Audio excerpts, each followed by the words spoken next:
There are professions no one carves onto a headstone. Ronan Sheridan was 34 years old, and in 6 years nobody in South Boston had worked up the nerve to ask him what he did for a living. That Tuesday night he drove out to Sable Harbor alone, no driver, no one riding along. It was a condition his mother had set 12 years earlier, and the only rule in his life he had never once broken. Nobody had set foot in the house on Bellwether Road in 5 months. Not since the morning Maureen Sheridan went down on the floor of her own bakery at 6 a.m., while her son was up in Montreal handling something he could no longer even remember the details of. The porch light didn't come on. He was halfway up the steps before he remembered that nobody had paid the electric bill in 5 months because nobody was supposed to be living there anymore. So when he saw light coming from under the kitchen door at the end of the hall, small, yellow, and moving like a flame instead of holding steady like a bulb, everything 6 years had taught him did the same thing at once. It went quiet. It went careful. He stood in the dark hallway and listened. A drawer sliding shut. A soft thump, like a cutting board being set down. Somebody was in his mother's kitchen at 11 at night, in a house that had been locked and dark since a funeral he'd only made it to the back half of. Ronan pushed the kitchen door open. The woman at the table came up out of her chair so fast the oil lamp nearly went out. One hand already closed around the bread knife on the board. For exactly 1 second, they just looked at each other, and he had no idea yet that the house he'd just walked into legally wasn't his anymore. That oil lamp in the kitchen didn't just warm a stranger, it lit a house everyone had given up for dark. If this story reached you, leave a like and share it with someone you once opened a door for, or someone who once opened one for you. Subscribe to keep that light burning with us, one story at a time. Ronan didn't draw his gun. He did something that frightened her more. He stood perfectly still. For 6 years, he'd needed only 4 seconds to read a person and know what could be used to move them. Some people could be moved by money, some by fear, some needed nothing more than a door they couldn't open on their own, and someone willing to open it for them. He'd been right for 6 straight years, right often enough to keep himself alive, and to keep alive the 40 men who depended on him for their meals. But the woman standing before him in the glow of the oil lamp had nothing at all. She wasn't afraid to die. She didn't need money, and from the way she stood, he knew she didn't have anyone left to lose either. In 6 years, this was the first time he'd looked at someone and found no leverage at all. She set the knife down. She didn't drop it. She didn't fling it away the way frightened people usually did. She placed it deliberately on the cutting board, easing her fingers from the handle one at a time, like someone who had decided for herself that the room in front of her wasn't a threat and wanted both sides to understand that clearly. Ronan noticed something else. Her eyes weren't on his face. They weren't on his hands either, even though that was where anyone would look when a stranger pushed through the door at 11 o'clock at night. Her eyes were on the door behind him, and she'd been watching it from the very first second. He knew that look. He'd seen it on the faces of men sitting in back rooms behind restaurants in the North End, men who came to negotiate while already counting in their heads how many steps stood between them and the nearest exit. But he'd never seen it on the face of someone standing in her own kitchen, with flour on her hands. On the table sat a tray of dough still rising beneath a cloth, swollen until it nearly touched the fabric above it. The gas oven door stood slightly open, warmth creeping low across the floor. There hadn't been electricity in this house for 5 months, so she'd been using the only thing that still worked to keep herself warm. Ronan looked at the oven, then back at her, and one small thought crossed his mind before he could stop it. This person hadn't come here to take anything. People didn't leave dough to rise in a house they meant to rob. "You're holding a knife in my mother's kitchen at 11 o'clock at night." His voice wasn't loud. In 6 years, he'd never needed to raise it with anyone. "I'm only going to ask once." She didn't answer immediately. She lifted a hand to brush a strand of hair away from her face, and Ronan saw her right wrist stop halfway before dropping again, her left hand taking over and finishing the motion. She did it quickly, neatly, instinctively, with the practiced ease of someone who had hidden something hundreds of times until she no longer had to think about doing it. He didn't ask. "Not yet. I know there's no good way to explain how this looks," she said. Her voice was low and steady, without a tremor, and the fact that it didn't tremble caught his attention more than tears ever would have. "But I didn't break in. There's a loose brick beside the back step. The key is underneath it, and it's been there since before you had a driver's license." Ronan didn't move. In his mind, one thing had just clicked into place beside another with the faintest sound. The loose brick was real. He'd forgotten about it years ago. Forgotten so completely that even while standing at the front door moments earlier, it hadn't crossed his mind. Only 3 people in the world knew about that hiding place, and 2 of those 3 were already in the ground. "Who told you about the brick?" "The person who put it there." She said it calmly, but he saw her swallow once, after the words left her mouth. "And I'm very sorry about your mother. I found out late, later than everyone else." A long silence settled over the kitchen. The oil lamp burned lower, throwing their shadows unevenly across the wall. Ronan heard the quiet hiss of the gas oven, the scrape of a branch against the porch roof outside, and he realized he was doing something he hadn't done with anyone in 6 years. He was waiting, not pushing, not cornering her, just waiting. "Are you going to tell me your name?" "Yes." She looked directly at him for the first time since he'd stepped inside, and there was nothing pleading in her eyes. "But I need you to know one thing first. If you tell me to leave, I'll leave. I won't argue, I won't beg, and I won't say another word. I only ask for 3 minutes to turn off the oven and take the bag in the hallway with me." Ronan watched her in silence. This was the point where people usually said the opposite. They usually pleaded, usually explained too much, usually tried to put something between him and the door. She was clearing the path for herself to walk out. "Why 3 minutes? Because I've timed it," she said. "I time it again every night." "Ronan," she said. He stopped in the middle of the kitchen. Over the past 6 years, many people had called his name, but every one of them had attached something to it. An offer, a plea, a price. She said his name bare, with nothing behind it. And she said it the way people spoke a name that had lived comfortably in their mouths for a long time, not one they'd only just heard somewhere. "You know my name. I knew your name before you knew my face." She wiped her hands on the towel hanging from the side of the table, slowly, as though wiping them gave her enough time to decide how much she was willing to say. "Nell Ashworth. Your mother called me Ember." The name struck somewhere in the middle of his chest before his mind could understand why. He stood there with one hand still resting loosely near his side, and for one brief moment, he wasn't a 34-year-old man in South Boston anymore. He was a 22-year-old boy walking into this kitchen on a January afternoon, snow still clinging to his coat, home for exactly one night before leaving again.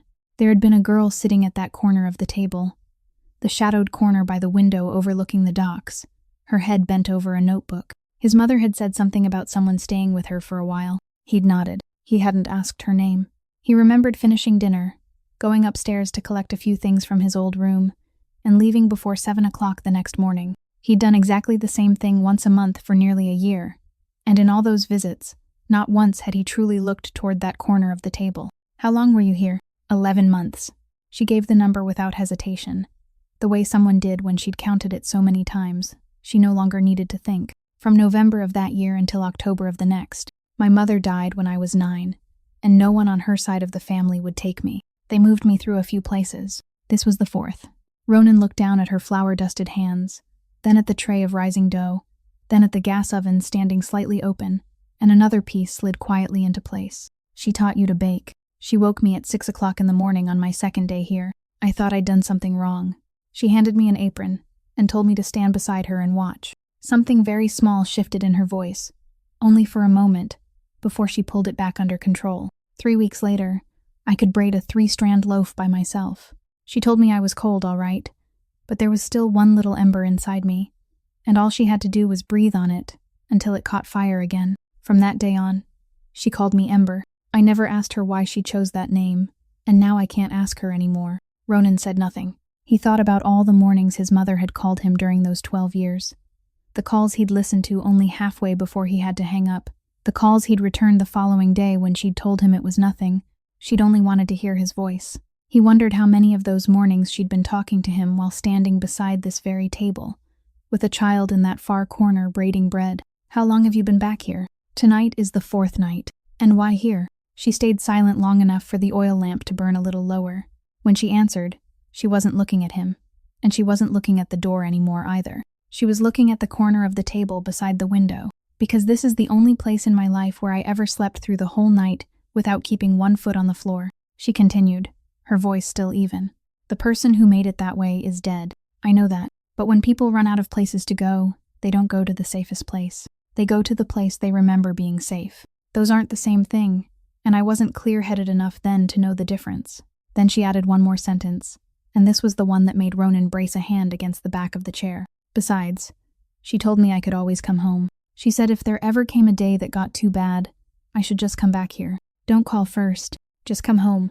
She said maybe she wouldn't be here anymore by then, but the house still would be." He heard the sentence twice inside his head before he understood what it meant. His mother had said those words to someone, somewhere, at a time when she'd already known she might no longer be here.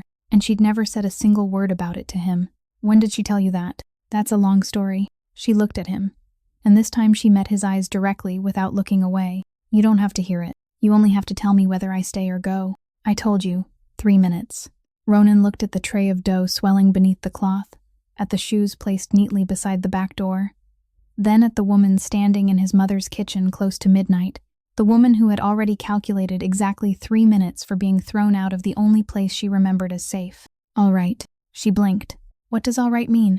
It means you stay tonight. He bent down, pulled the canvas bag from the hallway closer to the wall so it wouldn't block the walkway, then straightened again. We'll figure out the rest in the morning. I don't make people explain their whole lives at 11 o'clock at night while they're still standing. Ronan woke at 5 o'clock, the habit of 6 years spent never getting enough sleep, and walked through the house while it was still dark outside. He wasn't looking for anything. He walked because that was how he read a place. And during those 20 minutes, only 3 things truly made him stop. The first was the pair of shoes beside the back door. They were placed neatly, toes pointing outward, the laces already tied in 2 loose knots, so all someone had to do was slip their feet inside and pull once. No one tied shoes that way unless they'd once had to leave very quickly. Many times, often enough that tying the laces before going to sleep became something they did without thinking anymore. The second was the canvas bag. The night before, he'd pulled it close to the hallway wall so it wouldn't block the way. That morning, it was no longer there. It sat at the end of a chair in the kitchen, and when Nell stepped into the backyard to bring in firewood, he saw that it had moved a second time, now to the chair closest to the door. He stood where she'd just been standing and counted. 3 steps. Wherever she was in this house, she kept herself exactly 3 steps from that bag. The third was her hands. A little after 6 o'clock, she took the tray of dough out of the cupboard and began kneading it again on the wooden table. She kneaded with her left hand, pressing the full weight of her shoulder down through her left palm, while her right hand rested lightly against the rim of the bowl to keep it from sliding. Not once. For the entire 15 minutes, she never switched hands. Ronan sat at the opposite end of the table, finished a cup of black coffee made with water heated on the gas stove, and didn't ask. He'd learned long ago that there were questions which, if asked at the wrong moment, would be answered once and then locked away forever. And he'd rather wait 3 more days than lose the real answer. At 7 o'clock, he stepped onto the porch and called Gideon Mullaney. He didn't say where he was or why. He only gave him the address on Bellwether Road, told Gideon to contact the electric company and the water company, pay all 5 months of overdue bills, plus the reconnection fees, and get it done today, not sometime this week. Gideon went silent for exactly 1 beat on the other end of the line. The silence of a man who'd worked with him for 9 years and knew precisely when not to ask questions. Today, boss, he said, then hung up. At 3 o'clock that afternoon, something vibrated beneath the floor, and then the whole house gave a long, hoarse sound, like someone clearing their throat after months without speaking. The furnace came back to life. Warm air crept from the vent near the baseboard and traveled across the wooden floor toward the kitchen doorway. Nell was standing in the threshold, still holding a dish towel in one hand. She said nothing. She only stood there looking down at the floor, exactly where the warmth passed beneath her. And Ronan saw her toes curl slightly inside her socks, the reflex of someone who had just touched something her body had forgotten how to feel. She stood that way longer than anyone needed to stand over a working furnace. You didn't have to do that, she said. Yes, I did. He didn't explain further. He also didn't say the true part, that for 5 months he'd kept telling himself he would come back here. And every time he meant to return, something else came up in Boston. And only now did he understand that what he'd been afraid of wasn't a cold house, but a house with no one in it except him. He hadn't said that to anyone, not even to himself, until that afternoon. At 4:30, there was a knock at the front door. Ronan opened it, and standing there was a thin old man with closely cropped silver hair, a priest's collar faded with age, and a cloth-bound notebook in one hand. Father Aloysius Doyle was 71 years old and had been saying Mass at St. Brendan Church on Quay Street since before Ronan could walk. He held out the notebook. Your mother's funeral register. It has the signatures of everyone who came. I've kept it for 5 months because I didn't know where to send it. Ronan took the book. It was lighter than he'd expected. Father Doyle didn't ask to come inside, and he didn't ask why the lights in the house were on after all those months. He only stood on the porch, glanced once over Ronan's shoulder into the hallway, then looked back at him. 20 years, he said. For 20 years, your mother never missed a morning mass. Even the year she cracked a rib after slipping in the cold storage room, she still came. She sat in the last pew. If she couldn't stand, she stayed seated. He paused. Do you know what she prayed for when she prayed for you? Ronan didn't answer. He wasn't sure he wanted to hear it. I think you assumed she prayed for you to leave the life you're in. Father Doyle looked at him, and there was no judgment in that gaze at all, which was precisely what made it so difficult to bear. She didn't. She prayed that you would always have one reason left to come home. She told me that as long as a person still has a reason to come home, they haven't been completely lost. He said goodbye and walked down the steps. At the last one, he turned back. I saw the lights on in your house. I'm glad. Ronan stood on the porch for a long time after the old man's car disappeared from sight, the notebook still in his hand, and he hadn't opened it yet. The call came at 9 o'clock the next morning from a law office in Sable Harbor that Ronan had never heard of, and the man on the other end said he'd been trying to reach him for 5 months through letters sent to the Bellwether Road address. By the time the man finished speaking, Ronan understood immediately why none of them had reached him. For 5 months, no one had opened that mailbox. He said he'd come by that morning, hung up, then stood in the hallway for a moment looking into the kitchen. Nell was weighing flour on his mother's old balance scale, scooping with her left hand while her right rested lightly against the edge of the table. He told her he had something to take care of, and would be gone for 2 hours. She nodded without asking where he was going, and he noticed the quick glance she gave the canvas bag on the chair before turning back to the scale. The office was on the 2nd floor of a red brick building, overlooking the harbor. The wooden staircase creaked on the 4th step, and the estate attorney was a man in his 60s named Halloran, with dry hands and a thin file already prepared on the desk. Ronan sat down, expecting the whole thing to take 20 minutes. He'd sign wherever he needed to sign, listen to a few numbers being read aloud, then go home. That was what he'd imagined during the entire drive there. Before we begin, Halloran said, there's something you need to know. The will I'm about to read isn't the original one drawn up in 2011. Mrs. Sheridan amended it. She came here alone, walked up from the bakery, and sat in the exact chair you're sitting in now. Ronan said nothing. She made the amendment on March 18th. Halloran looked at him over the rim of his glasses. 4 days before she died. Silence filled the room long enough for Ronan to hear the bell of a buoy out in the harbor. 4 days. He tried to remember where he'd been on March 18th and couldn't, and the fact that he couldn't remember disturbed him more than anything that was about to be read aloud. Halloran opened the file. He read the first section, in the even voice of a man who had read hundreds of wills, beginning with the smaller provisions. The money in her savings account divided into 3 parts, for St. Brendan Church, the high school scholarship fund, and an outstanding debt to a flour supplier that she wanted paid in full. Then he stopped, and Ronan knew the real part was beginning. The house at 41 Bellwether Road. Halloran read, together with the entire residential lot and all property attached to it, and the business located at 12 Quay Street registered under the name Maureen's, I leave in their entirety to Miss Nell Ashworth. Ronan heard every word clearly, and for roughly 3 seconds, he couldn't understand what they added up to. Read that again. Halloran read it again, more slowly this time, and continued into the next section. On one condition only. My son, Ronan Sheridan, must place the keys directly into her hand himself. Not through an attorney, not through the mail, not through anyone else. If this condition isn't fulfilled within 12 months of my death, all of the property named above is to be sold, and the proceeds transferred to the Diocesan Orphan Fund. Ronan sat very still. He thought about the night before last, about the way he'd stood in the kitchen doorway and told that woman she was holding a knife in his mother's kitchen, that he would ask only once. He thought about what he'd said at the end of that night. All right, you stay tonight. We'll figure out the rest in the morning.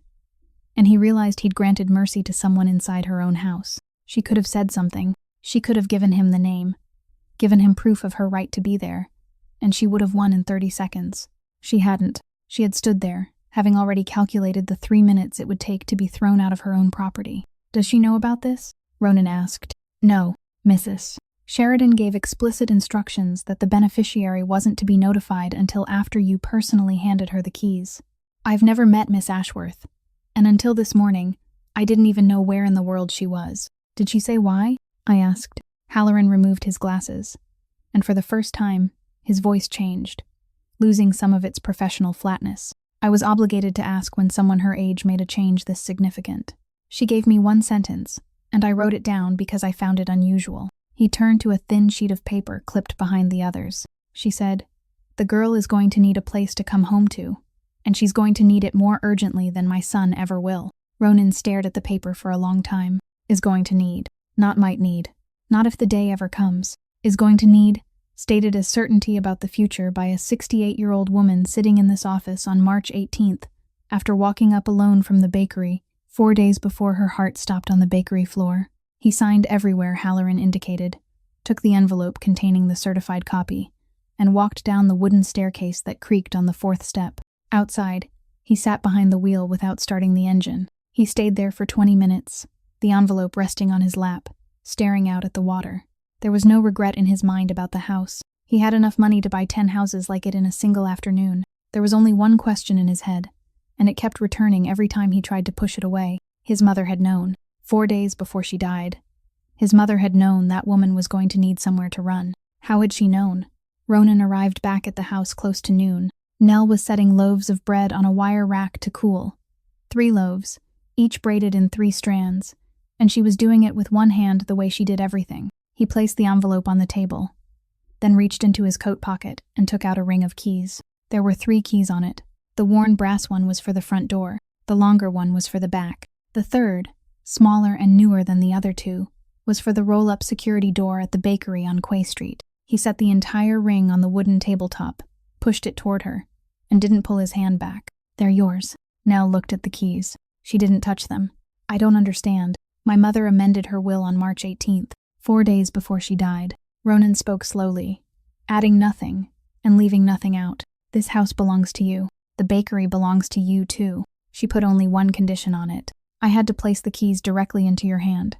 No one else could do it." Nell stood there for a long time. She didn't reach out. She didn't ask him to repeat himself. She only stared at the 3 keys lying on the table, and Ronan saw her shoulders begin to tremble very slightly, the kind of trembling someone was trying so hard to hold inside that it escaped only across the upper part of the back. She raised her left hand to cover her mouth, turned her face away, and stood with her back to him for nearly a minute. When she turned around again, her eyes were wet, though no tears had fallen, and she still didn't pick up the keys. "She knew," she said. "It wasn't a question. She told the lawyer you were going to need a place to come home to, and that you were going to need it more urgently than I did." She used the words "going to." Ronan pulled out a chair and sat down, moving both hands well away from the keys so there could be no misunderstanding. "I didn't come here to take the house back. I came to ask one question. How did my mother know you were going to have to run?" Nell looked toward the window, the one overlooking the harbor, beside the same corner of the table where she'd sat when she was 15. She stayed silent so long that Ronan thought she wasn't going to answer. Then she said a name, very softly, the way someone spoke a name they hadn't dared say aloud in a room with windows for a long time. "Preston Vale." Ronan gave no reaction. He simply recorded it in his mind. The name, the way she pronounced it, and the half-second pause before she said it. "Who is he to you?" "I was supposed to marry him this spring." She said it in a flat voice, the voice of a weather report, a voice he would hear many times afterward. "I left 11 days ago, and I don't think he's stopped looking for me for even a minute since then. Does he know you're here?" "Not yet. I don't think so." Then she added, a little faster, "But I'm not good at this. I've slept here 4 nights, and I know 4 nights is longer than I'm allowed." Ronan sat still for a moment. Then he spoke in exactly the same voice he used when telling Gideon to pay the electric bill, putting no emphasis anywhere, threatening no one. "Give me his full name, where he works, and his license plate number if you remember it. 48 hours from now, this won't be your problem anymore." Nell looked up, and this was the part Ronan hadn't anticipated. He'd said those words to many people over the past 6 years, and every one of them had reacted in one of 2 ways. They were either relieved or afraid. Nell was neither. She looked directly into his eyes for a long time, and there was no fear in hers, but there was no gratitude either. "No, you don't understand what I'm saying. I understand exactly what you're saying." Her voice still didn't rise. "Do you think I don't know what you do for a living? She told me 12 years ago. She didn't hide it from me. She only told me that her son wasn't a bad man. He'd just chosen the wrong door a long time ago." She placed both hands on the back of the chair in front of her and held on tightly. "If you kill him, I won't be any better off. I've already spent 3 years as one man's property, Ronan.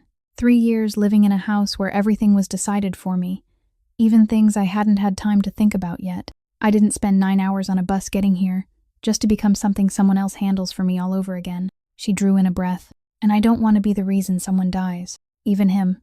If I let that happen, I'll carry it for the rest of my life, and I'm already carrying enough." In 6 years, no one had ever said no to Ronan Sheridan without a tremor somewhere in their voice. People said no to him when they'd run out of options, or when they'd miscalculated. This woman said no calmly, inside her own house, and in doing so she'd taken from his hands the one tool he truly knew how to use. He sat there and realized he was holding a great many useless things. He had 40 men. He had money. He had connections in 3 counties. None of it was any use if he wasn't allowed to touch the other man. He'd already prepared 3 arguments to persuade her, and he didn't use a single one. He only nodded once. All right. Then he stood, pushed the ring of keys a little closer to her, and went outside to stand on the porch. He didn't ask another question about Vale for the rest of that day. Nell remained in the kitchen watching him go, and later, when she remembered that evening, she realized the thing that had stunned her most wasn't the offer to kill someone. It was the fact that he hadn't asked anything else. Ronan had promised not to touch Preston Vale. He hadn't promised not to find out who the man was. That evening, after Nell went upstairs, he stepped onto the porch and called Gideon Mullaney for the second time in 3 days, then read the name into the phone. He didn't explain why, and Gideon didn't ask, just as he hadn't for the past 9 years. Ronan added only one instruction: do it thoroughly, but leave no trace. And Gideon said 2 days. 2 days later, he drove all the way to Sable Harbor instead of calling. And Ronan understood immediately what that meant. Gideon Mullaney was 52 years old, short and solidly built, with a habit of holding his hat in both hands whenever he had to say something he didn't like saying. He sat with Ronan inside the car at the end of Bellwether Road, 4 houses away from the house, and opened the file resting on his lap. Preston Vale, 38 years old, criminal defense attorney, office in Boston's financial district, admitted to the state bar 13 years ago, never disciplined professionally. Not one complaint has ever been formally accepted against him. He turned to the next page. I had people check 3 banks, 2 brokerage firms, and the last 4 years of tax records through people I trust. You know what I found, boss? Say it. Nothing. Gideon closed the file. No hidden accounts, no unusual cash transactions, no properties held under anyone else's name.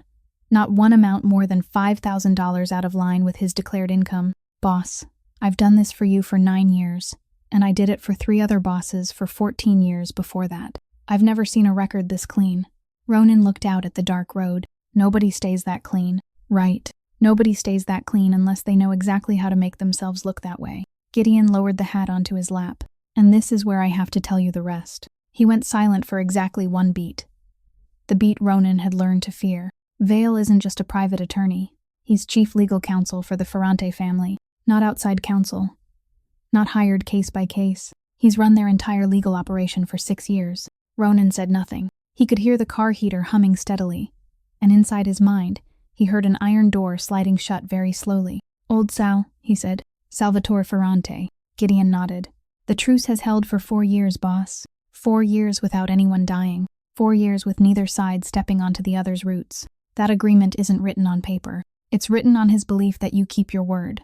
And it's the only thing standing between South Boston and the year 2018 that neither you nor I ever want to remember. He turned the hat slowly in his hands. Touch Vale and you're touching old Sal. Touch Sal and that's 18 funerals, boss. I counted. Half of them would be ours. Ronan sat without moving for a long time.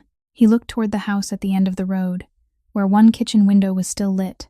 Real yellow light from an electric bulb that had finally been connected again. What if I only scare him? 1 meeting. Nobody touches anybody. Then old Sal will know by the next morning, and he'll ask why your people were standing outside his lawyer's door. Gideon said it plainly, without softening a word. You can't scare a man when an entire family is standing behind him. All you do is tell them you're interested in him, and that's worse than doing nothing. What if I do it without anyone knowing? You've got 40 men, boss. There isn't anything 40 men know that 40 men can keep secret. Ronan didn't answer. He thought about the last 6 years.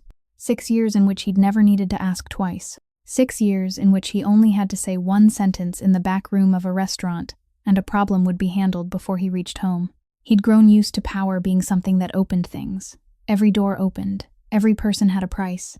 Every problem had someone who could solve it. Tonight, sitting in a car at the end of Bellwether Road, he discovered that the thing he'd spent 6 years building didn't open anywhere at all. It had closed around him. He had 40 men, and those same 40 men were the reason he wasn't allowed to raise a hand. He had a truce, and that same truce was protecting the man he wanted to reach. He was rich, and money couldn't buy whatever a man like Vale needed, because Vale already had enough. For the first time in 6 years, Ronan Sheridan sat in the dark and understood that he was trapped behind the very bars he'd built himself. "Is there another way?" he asked, and his own voice sounded strange to him. Gideon looked at him, and in that look there was loyalty mixed with pity, a combination Ronan had never received from anyone before. "There is, boss. The only way is to find where he's dirty. Everybody is dirty somewhere. The problem is, he's hidden it somewhere I can't reach, and I've already looked everywhere I know how to look." He put his hat on and opened the car door. "If you tell me who she is, maybe I'll know where to look next." Ronan didn't answer. Gideon gave one small nod, closed the door, and walked back toward his own car. Ronan stayed there another 20 minutes, watching the kitchen window still glowing at the end of the road. And for the first time in 6 years, he asked himself a question he'd never once needed to ask before. What was he supposed to do if the only thing he was good at was the one thing he wasn't allowed to use? The next morning, Ronan went looking for the house documents. Halloran had told him that his mother kept copies of the deed and the bakery tax papers at home, and now that they belonged to Nell, she needed to have them. He searched the cabinet beneath the stairs, the tin box on top of the refrigerator, and then he remembered the piano bench. The piano had stood in the living room since before he was born and had been missing strings since around the time he was 10, but his mother had never been willing to sell it, and the bench had a lid that lifted open, with a compartment inside where she kept the things she didn't want anywhere else. He opened the bench. The house papers were at the bottom, exactly where he'd expected them to be, but lying on top of them, filling almost the entire compartment, were letters. They had been tied into 4 bundles with rubber bands, and each bundle had a small slip of paper, marked with the year in his mother's handwriting. Ronan sat down on the living room floor and removed the rubber band from the first bundle. The first stack was the thinnest, 7 letters. The handwriting on the envelope slanted and trembled slightly, the handwriting of someone writing without knowing whether she would ever receive an answer. The first letter began with an apology for bothering her, then a thank you, then a line saying she only wanted to let her know that she was still alive and managing. The second bundle was thicker. The handwriting had become more even. By the third, it was unmistakably the handwriting of a grown woman, steady, firm, without a tremor anywhere. And Ronan sat on the floor watching that change unfold across 4 bundles of paper, as though he were watching someone grow up silently over 4 years without his ever knowing. He read them. He knew he shouldn't, and he read them anyway. One letter was about the first apartment she had ever rented, with a leaking sink and a window facing a brick wall. And she wrote that it was the most beautiful window she'd ever had because it belonged to her. Another was about her younger brother, Sam, who had been adopted by another family when she was 10, and whose records had been sealed, and she wrote that she still remembered how afraid he was of thunder, and that his mother had once told her that remembering him that way already meant she had kept something of him. Tucked into the third bundle was a photograph. Nell stood in front of the sign for a vocational baking school in Providence, wearing a white chef's jacket, her hair tied up, holding a certificate, and she was smiling the way people smile when they aren't yet used to having their picture taken. Standing beside her, one hand resting on her shoulder, was his mother. Ronan stared at the photograph for a long time. The date was printed on the back. He remembered that summer clearly, because it was the summer he'd just taken over, the summer he barely slept, and he had called his mother around that time. She'd told him she was visiting an old friend. Providence was a 4-hour drive from Sable Harbor. His mother had been 64 then, and she had driven 4 hours there and 4 hours back in a single day without telling anyone a word. The fourth bundle was the one he had to put down and pick back up twice. Inside was a draft of a reply written by his own mother, in longhand, with several lines crossed out, the kind of thing she kept when she was writing a letter she considered important. Nell had told her about the engagement. His mother had opened with congratulations, asked about the wedding date, asked whether she planned to bake her own wedding cake. Then came the final paragraph, and Ronan read it 3 times. "Listen to this one thing from me, and then you can forget I ever said it. A decent man will help you become more of yourself. A man who needs you to become smaller will never stop there, Ember. It won't stop with what you wear, then who you see, then what work you do. And one day you'll turn around and realize there's nowhere left for you to stand. I'm not saying that's the kind of man he is. I'm only telling you to watch." Ronan folded the page. Then he did what his profession had taught him to do with everything. He counted. 7 letters, 9 letters, 8 letters, 7 letters, 31. He checked the date on the last letter in the 4th bundle, then checked it again, then sat up straighter. The letters stopped abruptly. They hadn't thinned out. They hadn't become irregular. There was no final letter written in the voice of someone saying goodbye. They simply stopped, 26 months earlier, with an ordinary letter about a ruined batch of almond cookies. After that, there was nothing. You counted them. Nell was standing in the living room doorway, both hands wrapped tightly around her own elbows, the posture of someone who had been holding herself together with her own arms for a long time. Ronan didn't know how long she'd been there. 31 letters. Then nothing. 31. She repeated the number as though making sure it was still correct. I know the exact day. What happened? He found one. She said those 3 words calmly. And that calmness sent a colder feeling down Ronan's spine than tears would have. He didn't get angry. He didn't say anything. He only asked who she was, and I told him. He listened very carefully, then said it was good that I had someone like that. She looked down at the bundles of letters on the floor. 3 weeks later, I realized the letters I mailed weren't arriving. I tried sending one from a different post office. It still didn't get there. I understood that I shouldn't try a 3rd time. Ronan sat motionless. Why didn't you tell her your letters were being stopped? Because to tell her, I would have had to get a letter out. She came into the room and sat on the edge of the sofa, and for the first time, he noticed that she'd left the canvas bag in another room. Do you know why these letters mattered? It wasn't because of what was in them. Most of it was ordinary little things. It was because during those 3 years, they were the only thing in the world that belonged only to me. Everything else was read, questioned, or explained for me. Those letters were the only thing no one touched. She raised her eyes to his. Until someone did. The news reached Ronan over the fence, the way all news did in Sable Harbor. On Saturday morning, he went out front to clear away some dead branches, and Ruth Halliday appeared on the other side of the wooden fence with a garden shovel in her hand, just as she had been appearing there for 40 years whenever someone on this side stepped into the yard. She was 76, her back bent, but her eyes still sharp, and she had never once in her life lowered her voice when telling a story worth hearing. Have you heard what happened down at the fish market? She said without bothering to say hello. Ronan set the bundle of branches down. No, Thursday. Some strange man walked up to Carla's stall. She planted the shovel into the ground. Dressed well, clean shoes, not a fisherman. He held out his phone with a picture of a girl on it and said his fiancée had been missing for 3 weeks, and he'd been searching all the coastal towns for her. Ronan said nothing. He stood still and let her continue, because he knew that if you interrupted Ruth Halliday, she would start again from the beginning. Carla's worked that stall for 31 years. She knows how to read people. Ruth sniffed.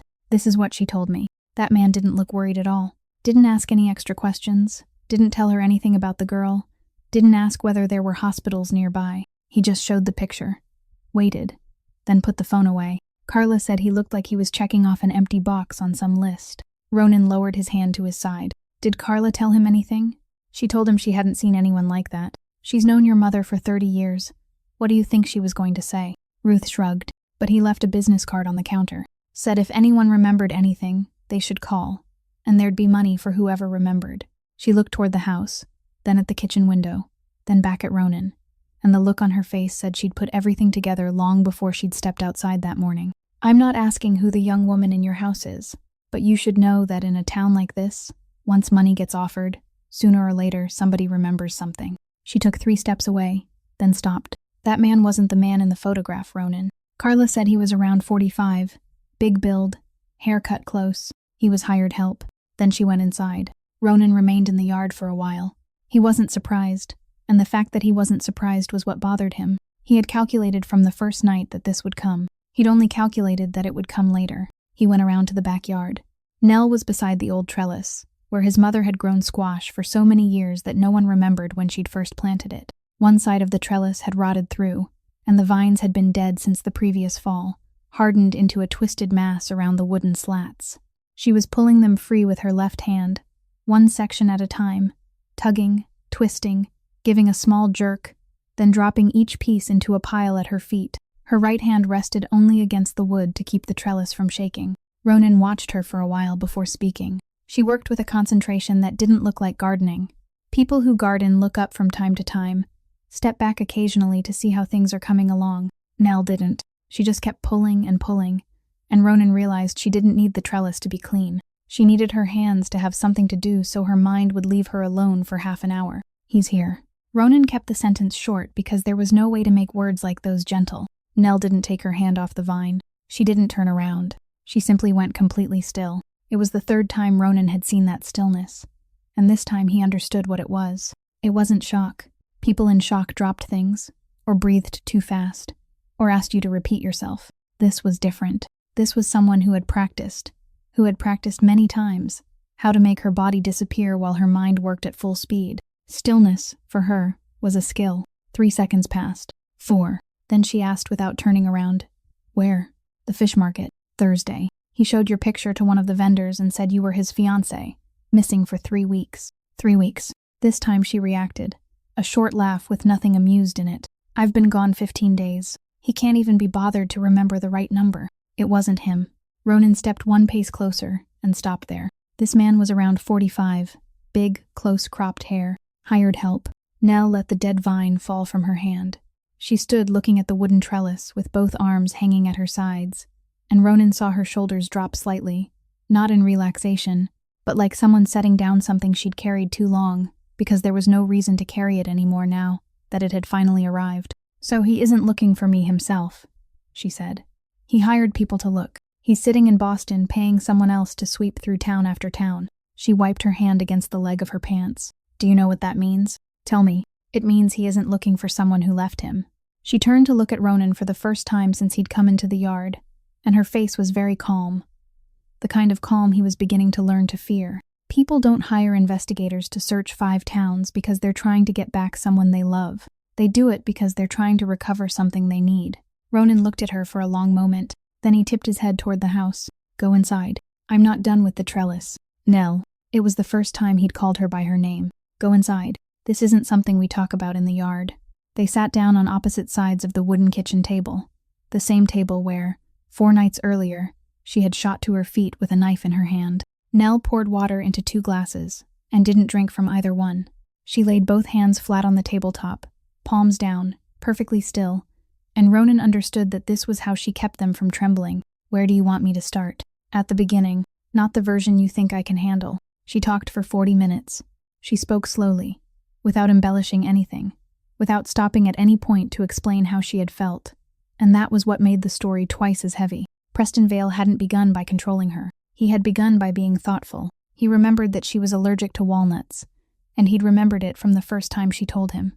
He remembered that her shift changed on Tuesdays, so he never made dinner reservations on Tuesday nights. He called to ask whether she'd gotten home safely on the nights she finished work at 1 o'clock in the morning, and she thought it was the kindest thing anyone had ever done for her. It took more than a year before she understood that thoughtfulness and control could sometimes be the same behavior wearing 2 different sets of clothes, and by the time she understood, there was no one left for her to talk to about it. Her friends weren't driven away. That was the subtle part. He never forbade her from seeing anyone. He only made observations, 1 sentence at a time, very gently, very reasonably, about each person in her life. "That one keeps borrowing money from you and never pays it back. Have you noticed? That one talks about herself for 2 hours every time you meet and never asks you a single question. That one drinks too much. I'm only worried about you." He said those things when she was tired, and every sentence contained 1 small seed of truth. And after 2 years, she suddenly realized she hadn't called anyone in months, that all of those people had drifted away on their own, and not one of them could point to a single thing he'd actually done. The money was simpler. He was better with numbers than she was, and that was true. He combined their accounts because it made everything easier to manage, and that sounded reasonable too. She remembered the afternoon she finally understood. It was in September. She was standing in a shoe store holding a pair of flats that cost $40, and she stood there for 7 minutes with her phone in her hand, trying to decide whether she should text him for permission or wait until that evening and ask in person. "I was 26 years old," she said. "I had professional training. I'd worked in a hotel pastry kitchen for 4 years, and I stood in a shoe store for 7 minutes, trying to figure out how to ask permission to buy a $40 pair of shoes. That was the day I knew. But knowing and being able to leave are 2 different things, and there were 2 more years between them." She went on to talk about her job. He didn't tell her to quit. He only said the wedding needed planning, that his family's charitable foundation needed someone to oversee it, that maybe working 2 jobs was too much for her. She took 3 months off. 3 months became 6. By 6 months, her old workplace had hired someone else. "Then it was my hand," she said, and this was where her voice changed. It didn't tremble. It went flat, completely flat, the voice someone used to read a weather report. 6 weeks ago, I told him I wanted to postpone the wedding. He grabbed my wrist when I tried to get up from the dinner table." She paused for exactly 1 beat. "I drove myself to the emergency room. I told them I'd slipped on the basement stairs. They put my wrist in a cast, gave me pain medication, and no one asked me another question. Ronan looked at her right hand lying palm down on the table. He'd known from the first morning, from the way she'd switched hands when brushing the hair away from her face. Hearing her say it aloud was something else entirely. "Why didn't you leave then?" "Because I still thought it was something between two people." She looked up at him. "I left 11 days ago, not because of my hand. I left because of the briefcase." She told him about that night. Vale had come home late and fallen asleep on the living room sofa, his leather briefcase slightly open beside him. She walked past to turn off the light and saw a thick file in a blue cover. She picked it up because her name was printed across the front. It was a petition for an emergency conservatorship, a request asking the court to appoint someone to control all of Nell Ashworth's assets and financial decisions on the grounds that she was no longer capable of making decisions for herself. Attached were 2 psychological evaluations, 3 pages each, signed by a doctor she'd met exactly twice in her life. Both appointments had been arranged by Vale, and both times he'd sat in the room with her. The file mentioned her emergency room visit. The file stated that she had a history of panic attacks and had been inconsistent in her statements. "He wasn't planning to keep me there," Nell said. "I kept thinking he wanted to keep me. For 3 years, that's what I thought. But he didn't need me to stay. He needed me to become something that was legally documented. Once the court signed off on it, everything I signed from that point on wouldn't really be signed by me anymore. Someone else would sign for me. And anything I'd signed before that, no one would believe anymore, because there'd already be a record saying I wasn't competent." She said the last sentence very softly. "I left that night. I had $640 hidden in a flour tin for 2 years. Small bills, change, a little at a time. I walked to the bus station, took 3 different buses, and slept in churches for 2 nights along the way. I didn't use a card. I didn't use my phone. I threw the phone into a storm drain at the first stop." Ronan said nothing for a long time. There were silences people filled because they were uncomfortable. And then there were silences where filling them would be an insult to the person who had just finished speaking. On Monday morning, Ronan told her to get in the car. He didn't say where they were going until they were outside Sable Harbor, and by the time he told her, Nell had already guessed. Dr. Imogen Pace was 60 years old and ran a small clinic on the edge of Quincy, with no sign out by the road, and for 20 years she had treated many people whose records never went anywhere afterward. She didn't ask Nell why. She only told her to place her hand on the tray, removed the old bandage, and examined it for 7 minutes without saying a word. Then she took an X-ray, and when the image appeared on the screen, she turned the monitor toward Nell, not Ronan. "Look here," she said, pointing. "Your radius broke across this line. It healed. The problem is that it healed at an angle, and while it was healing, the 2 ends of the bone rotated out of alignment with each other. Do you remember how long you wore the cast?" 4 weeks, Nell said. "Then I took it off myself." "Why?" Nell was silent. Dr. Pace didn't ask again. She only gave one very small nod, the kind of person who had heard that answer many times through silence alone. "All right, this is what I can do, and this is what it will cost you." She spoke plainly, softening nothing. "I have to break it again. That means anesthetic, cutting through the place where it healed, setting it back into the correct alignment, then holding it with screws. After that, a brace for 8 weeks. After those 8 weeks, 4 months of physical therapy, 3 sessions a week, and those 4 months will be more uncomfortable than the surgery itself. And after that, then you'll be able to use that hand again." She took off her glasses. "You'll be able to knead dough. You'll be able to carry heavy trays. But I don't lie to my patients, so I'll tell you this too. It will never be exactly the way it was. Your wrist will lose about 15 degrees of flexion compared with the other one, and every time the weather turns cold, you'll know the forecast before everyone else." Nell looked at the image for a long time. "What happens if I do nothing?" "Then it will stay much as it is now for a few years. Then it will begin to degenerate, and one day you won't be able to turn a doorknob." She tapped the screen lightly. "Miss Ashworth, I never force anyone, but I do have to tell you something I often tell people in your situation. This bone healed wrong, not because it was weak. It healed wrong because it wasn't held in the right place long enough. That isn't the bone's fault." Nell didn't answer. On the drive back, the sky turned gray, and Ronan switched the windshield wipers up 1 setting. She sat in the passenger seat with her right hand resting in her lap, looking out through the window. After about 20 minutes, she said, "Do you know what the hardest part is? It isn't the pain. It's having to let someone break again, something that's already healed. Everyone thinks once something heals, it's finished." Ronan didn't answer right away. He drove a little farther, past the curve where the road wrapped around the bay, and then he said a name he hadn't spoken aloud in 6 years. "Emmett." Nell turned toward him. "My younger brother. He was 19. Ronan kept his eyes on the road, both hands holding the steering wheel at 9 o'clock and 3 o'clock, exactly the way people were taught. That night, I was supposed to go to Providence. At the last minute, I changed plans and took a different trip. And I didn't tell anyone because I was busy, and because I thought it didn't matter. He took that car because he thought I wasn't using it anymore. He stopped. The windshield wipers swept across twice. That car wasn't meant for him. What happened that night wasn't meant for him. He just sat in the seat I was supposed to be sitting in, at the exact hour I was supposed to be there. Did you get there in time? I got there 40 minutes later. He said the number calmly, with the same calmness she had begun to recognize in him, exactly like the calmness in her own voice when she spoke about her hand. For 6 years, I haven't said his name aloud to anyone, not even Gideon, not even my mother, and she was the only person who had the right to hear it. Nell didn't tell him it wasn't his fault. She had heard people say those words to her often enough to know they weren't meant for the person listening. They were meant for the person speaking, so they could give themselves permission to end the conversation. She didn't do that. She only reached out with her left hand, the uninjured one, placed it over the back of his hand on the steering wheel, and left it there. Ronan didn't pull his hand away. He didn't say anything either. They drove several more miles like that. That's why you don't hand things over to anyone, she said. It wasn't a question. I hand things over all day. I have 40 men. You delegate things. You don't give anyone the heavy half. She withdrew her hand and placed it back in her lap. You paid the electricity for an entire house without saying a word to me. You had someone investigate a name and didn't tell me what you found.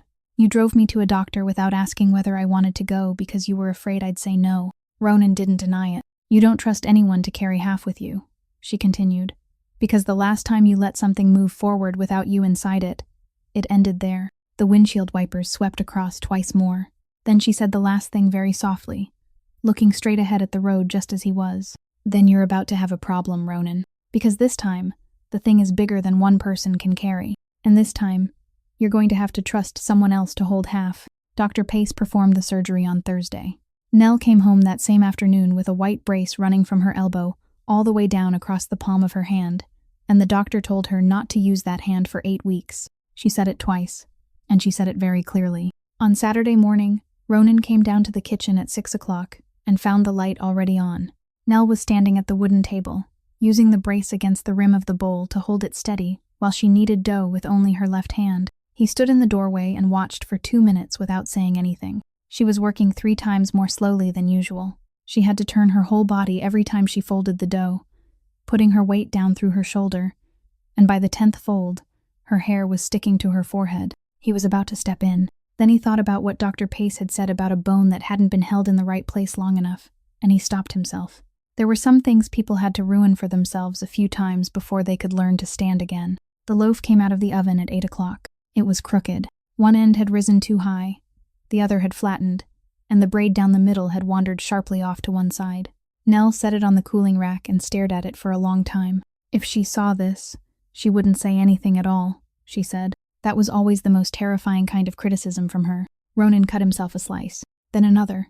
He ate half the loaf standing right there at the kitchen table, and when he reached for the 4th slice, Nell turned away, so he couldn't see her face. At 9 o'clock, there was a sound of giggling at the back door.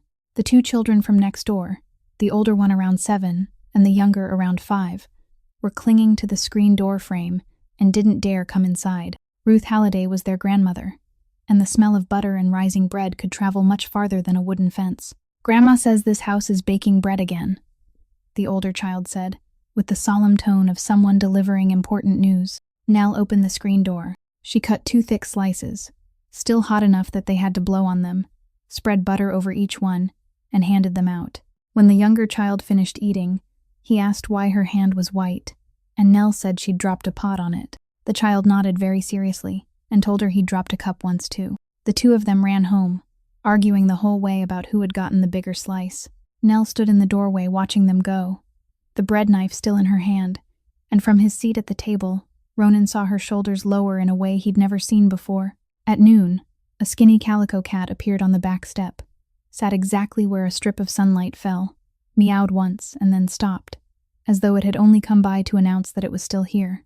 Nell looked at it, then went to the cabinet beneath the sink and took out a chipped plate, the same plate that had always been kept there, and poured a little milk into it. "Do you know this cat?" she asked. "My mother had been feeding it at the back door since before I left for military service." Ronan watched the cat lower its head to the plate, as though no one had ever gone away. From that day on, there were 2 cups on the kitchen table every morning. Nell never said anything about it, and neither did Ronan. She simply put out 2. And if he came downstairs late, the second one was still there, turned upside down, waiting.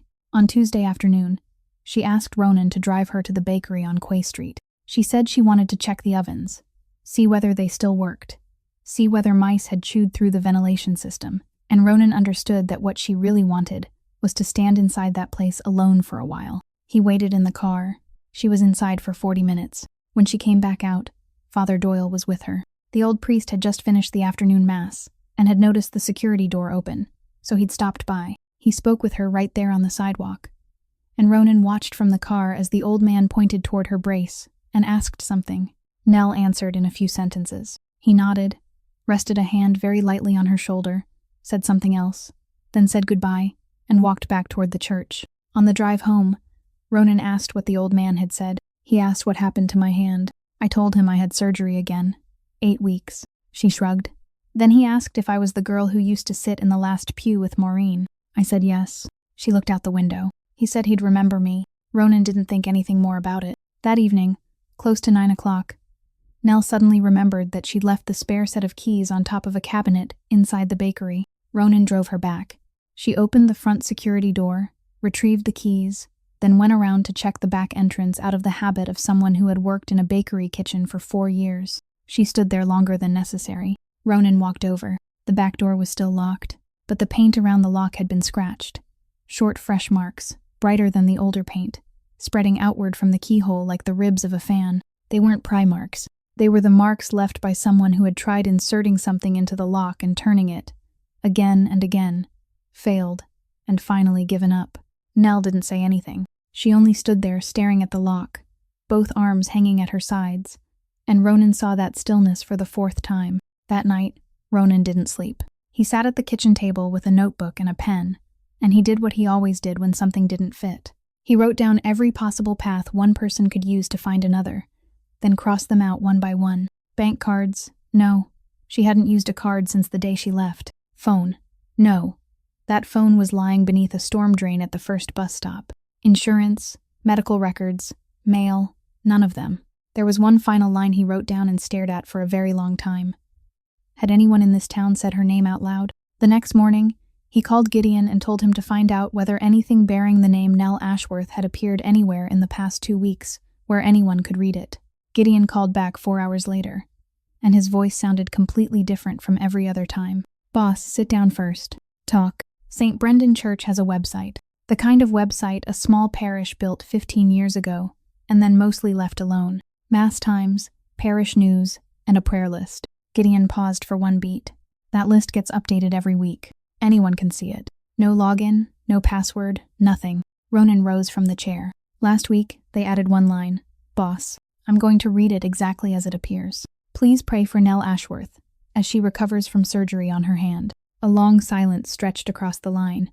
Boss, Gideon said, and then he continued with the part Ronan hadn't thought of yet. Listen carefully to this. The man asking questions at the fish market was there on Thursday, before that line went online. That means he already knew about this town. He was sweeping the area. He was checking 5 or 6 places at once, and he wasn't certain about any of them yet. He exhaled. What he was missing wasn't the town. What he was missing was proof that she was here, and the church just put that proof online for him, her full name and even the detail about her hand. Ronan drove up Quay Street and parked in front of St. Brendan Church close to noon. He sat in the car for 3 minutes before getting out, and during those 3 minutes, he tried to remember the last time he'd stepped inside a church. His mother's funeral. Half the service. Father Doyle was in the sacristy, putting the missals back in order. He looked up and smiled when he saw Ronan, the smile of an old man seeing the son of an old friend. You put her name on the website, Ronan said. No greeting, no easing into it. Father Doyle's smile slowly disappeared, not because of Ronan's voice, but because he was beginning to understand. I post the prayer list. I've been doing that for years. Did you know she was hiding from someone? Hiding? The old priest set the book down on the table. His hands trembled slightly, and Ronan realized it wasn't fear. It was age. I didn't know. I saw her on the sidewalk outside the bakery. I noticed the brace on her hand. I asked what happened, and she told me she'd just had surgery. I told her I would remember her in my prayers. He looked at Ronan. Son, I say that to about 20 people every month. I said it to your mother for 20 years. Ronan didn't answer. That man found her because of my list? Ronan still didn't answer, and the silence was answer enough. Father Doyle stood motionless for a moment. Then he did something Ronan hadn't expected, and couldn't stop in time. The 71-year-old man braced one hand against the edge of the table and lowered himself to his knees on the tiled floor of the sacristy, slowly and painfully, his knees striking the floor with a dry sound. I'm sorry. Get up, Father. I'm sorry, son. The old man didn't look up. My whole life, I've done one thing. I write people's names down so they won't be forgotten. I write down the sick, the dying, the people who've just lost a child. It never once occurred to me that someone might read that list because they were hunting for a person. Ronan stood there and realized he had nowhere to put his anger. For 6 years, every time something went wrong, he had always found someone who was responsible. There was always someone greedy, someone careless, someone who sold information. He knew how to deal with all three kinds, and he'd dealt with them many times. But here, on the floor of this sacristy, was an old man kneeling because he had prayed for a woman whose hand hurt. No one had been greedy. No one had sold anything. There wasn't a single person for Ronan to go after. He bent down, slipped a hand beneath the old priest's arm, and helped him to his feet. The man was far lighter than Ronan had expected. Sit down, Father. He pulled a chair over. You didn't do anything wrong. I heard her. You did what you're supposed to do. Ronan heard his own voice and didn't recognize it. This time, what you did happened to land in the hands of the one person who should never have seen it. He straightened, and for the first time in 6 years, he faced a truth he had no tools to deal with. He had 40 men and a network stretching across 3 counties. He couldn't do anything about kindness. Kindness wasn't afraid of him. It didn't take his money. It simply walked out the door every Saturday morning and did what it had always done, while someone stood outside waiting to pick it up. Before Ronan left the sacristy, Father Doyle called after him. Son. The old priest was sitting in the chair with both hands resting on his thighs. What are you going to do about that man? Ronan stopped in the doorway. I don't know yet. That's the rightest answer you've ever given me, the old priest said. Your mother would be glad to hear it. Ruth Halliday knocked on the front door at 7 o'clock the next morning, and that was something that hadn't happened once in 40 years. She never used the front door. She talked over the fence, passed things through the kitchen door, or stood in the backyard and called across. Ronan opened the door and found her standing there in a sweater she'd thrown on in a hurry, her hair uncombed, with the face of someone who hadn't slept. Let me in, she said. I have something to tell you, and I need to be sitting down when I say it. She sat in a kitchen chair. Nell poured her a cup of tea, and Ruth held it without drinking. I've been lying awake thinking about this for 3 nights, she said. Ever since I told you about that man at the fish market. Something kept bothering me, but I couldn't pull it out of my head. Last night, I finally remembered. She set the cup down. That spring, before your mother collapsed, a man came to the bakery. Ronan sat across from her. Tell me slowly. I was walking down Quay Street to buy sewing thread. I usually cut through the alley behind the bakery, because it's shorter. She looked down at her hands. Your mother was standing at the back door talking to a man. He was below the step, and she was standing above him. I walked past. She saw me, and she nodded hello the way she always did, so I kept going. I thought he was a customer, or someone delivering flour. Do you remember what he looked like? Big man, hair cut close, somewhere in his 40s. She looked up. Exactly like the man Carla described at the fish market. Ronan. Exactly. Nell was standing beside the sink. She didn't turn around, but Ronan saw her shoulders stiffen. Do you remember what day it was? I remember because the next day was my grandchild's birthday, March 6th. Ronan did the calculation in his head and had to place both hands flat on the table. March 6th. His mother amended the will on March 18th. She died on March 22nd. How long was he there? A long time. I bought the thread and came back, maybe 20 minutes later, and he was still standing there. Ruth tightened her hands around the cup. And this is the part I feel guilty about.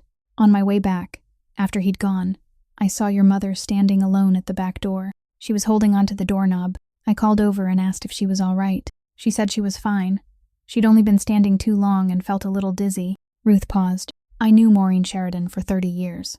She never once stood holding onto a door and said she was dizzy. Ronan called Gideon that same morning and told him to find out exactly who Preston Vale had hired. Not the office, not the company, the specific man. It took Gideon a day and a half.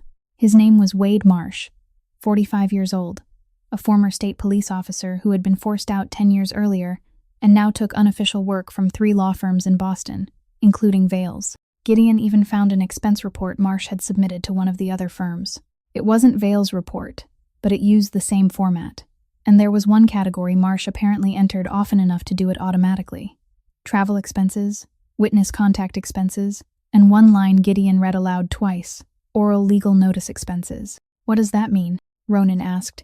It means he goes to people in person and tells them what could happen if they don't cooperate, Gideon said. Nothing on paper, nothing anyone can sue over. Just a 6'3" man standing beneath an old woman's back step, speaking very politely about how harboring someone can lead to criminal charges, about how long a bakery can be frozen by court order, about how much it costs to hire a lawyer to defend a civil case that drags on for 3 years.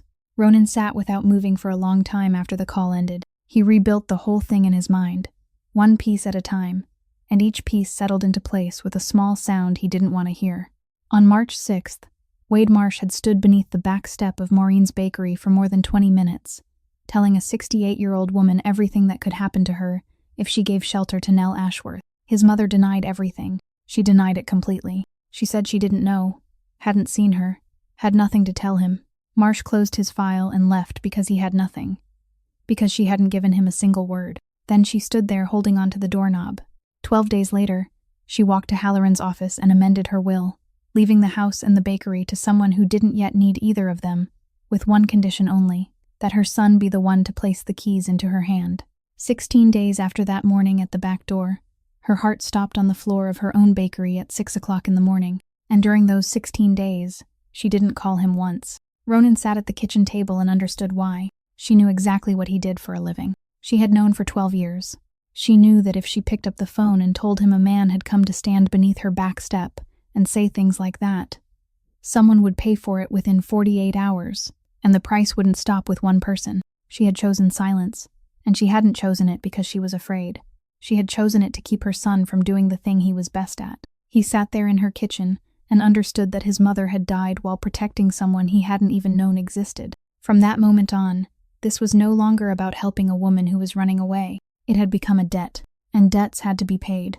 The invitation arrived on Thursday afternoon, exactly the way it had for the past 4 years. No phone call, no message. A young man parked in front of the house, got out, handed Gideon a folded piece of paper, then climbed back into the car and drove away. On the paper were the name of a restaurant in the North End, and a time. Gideon looked at the note, then at Ronan. You don't have to go, boss. He's invited you 6 times in 4 years, and every time it was business. He folded the paper. This time it isn't business. I know. And you're still going? If I don't, he'll understand that I've already made my choice. Ronan picked up his coat. I'm going so he knows I haven't chosen yet. The back room of the restaurant was small, with a round table covered in a white cloth and a single light hanging low above it. Salvatore Ferrante was 68 years old, thin, with age spots covering his hands, and he poured coffee for both of them himself from the pot in the middle of the table. No one else was in the room. No one was allowed to bring anything inside. That had been his rule for 30 years, and Ronan had never seen anyone break it. Sit down, son. He pushed a cup toward him. I heard about your mother. I sent flowers. You probably didn't see them. I was only there for half the service. Yeah. Sal took a sip. Same thing happened to me when my father died. They don't let us choose the hour. He set the cup down. All right. I'm old now, so I won't waste time going around the point. My lawyer spoke to me. Ronan said nothing. Preston Vale. Sal said the name as casually as if he were naming something on the menu. He told me there was a personal matter. A woman. He said she's staying in your house, in your mother's town. He didn't ask me to do anything. He was only informing me. He's a clever bastard. He knows how to give information in a way that sounds like he's asking for advice. He looked at Ronan over the rim of his cup. Is it true? Yes. You intend to keep her there. I'm not keeping anyone anywhere. She owns that house. My mother left it to her. Sal raised an eyebrow. It was the only reaction he allowed himself. Then this is messier than I thought. He slowly turned the cup against the tablecloth. Listen to me all the way through before you answer. Vale isn't one of my men. He's my lawyer. There's a difference. But he carries 20 years of my family's records in his head. He knows things that, if he ever talks, will cost me more than money. They'll cost me people. Do you understand? I understand. So I'm not protecting him because I like him. I don't like him. I'm protecting him because I have to. He placed both hands on the table. Send her back. Whatever happened between the two of them belongs between the two of them. You step out of it. And everything between you and me stays exactly as it's been for the last 4 years. Ronan left the coffee untouched in front of him. I'm not sending her back. Sal nodded slowly, as though he'd expected the answer but still had to ask the question. Do you know what you just said? I do. Then I'll make myself clear. His voice never rose. It hadn't risen in 30 years. You have 40 men whose families depend on you. I have about the same, and that doesn't include the children waiting at home for them. You tell me who pays for this decision. Ronan didn't answer immediately. He looked at the cup of coffee, slowly cooling in front of him, and thought about the 18 funerals Gideon had counted in the car. He thought about the 6 families that would lose the person who kept food on their tables. He thought about Emmett, 19 years old, sitting in a seat that had never been meant for him.